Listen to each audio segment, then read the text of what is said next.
আপনি আপনাকে একটা প্রশ্ন করেন যে আপনি কেন ট্রেডিংয়ে প্রফিটেবল হতে পারতেছেন না? কেন পারতেছেন না? এই প্রশ্নটা একটু চোখ বন্ধ করেন। ৩০ সেকেন্ড চোখটা বন্ধ করেন। একটু ভাবেন যে কেন পারতেছেন না?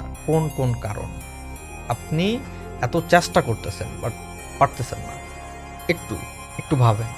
আপনি পেয়ে যাবেন আপনার ভুল কোথায় ছিল। আপনি ওভার ট্রেডিং করতেছেন, নাকি আপনি মানি ম্যানেজমেন্ট ফলো করেন নাই, নাকি আপনি রুলস ফলো করেন নাই, নাকি আপনার অ্যাকুরেসি খারাপ, নাকি আপনি মানে ভুলভাল ট্রেড করে, ভুলভাল চিন্তাভাবনা করে, ওভার থিঙ্কিং যেটাকে বলে, এসব চিন্তাভাবনা করে আপনি কি অ্যাকাউন্ট ফাঁকা করতেছেন? মানে কোন ভুলটা আপনার আছে আপনি বের করার চেষ্টা করেন।